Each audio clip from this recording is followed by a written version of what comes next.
السلام علیکم ورحمۃ اللہ وبرکاتہ۔ آج بتاریخ 11 اپریل بروز سنیچر صبح 9:30 کو ہم لوگ شہر کے فروٹ اور ترکاری کے بازار میں راؤنڈ لگا رہے تھے۔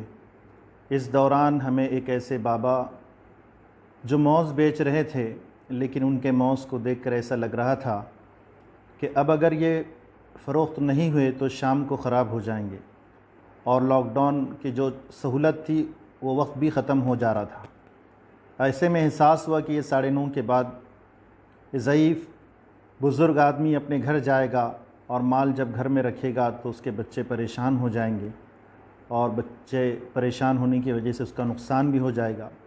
اس لیے ہم نے ان تمام موزوں کو خرید لیا اور اس کی پریشانی کو دور کر دیا۔ ہم جانتے تھے کہ اگر آج ہم نے یہ موز خریدا نہیں تو شام تک یہ موز خراب ہو جائیں گے، اور بیچارہ بال بچے والا بزرگ آدمی پریشانی میں مبتلا ہو جائے گا، پتہ نہیں کتنا اس کا نقصان ہوگا۔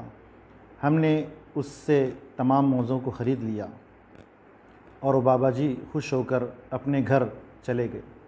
جو لاک ڈاؤن میں وقت ختم ہونے کے بعد میں آپ لوگوں سے جو اس ویڈیو کو دیکھ رہے ہیں ان سے گزارش کرتا ہوں کہ آپ کو ایسے بہت سارے لوگ ملیں گے کہ جو سہولت کا وقت جو دیا جاتا ہے اور وقت ختم ہونے سے پہلے بہت سارے لوگوں کا مال بچ جاتا ہے۔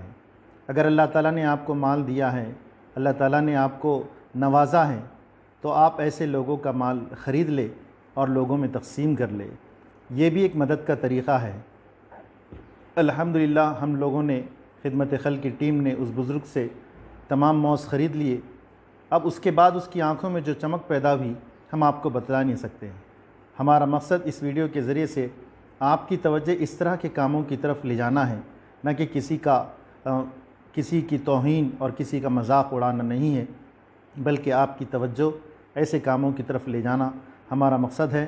ہم نے پہلی یہ کوشش کی ہے، اللہ کرے کہ ہماری اس کوشش کو کامیاب بنائے، اور جو لوگ اس کو دیکھ رہے ہیں اور اس سے عمل کر کر دوسروں کو فائدہ پہنچانے کی کوشش کرے۔ جزاک اللہ خیر۔ یہ بہت عجیب سی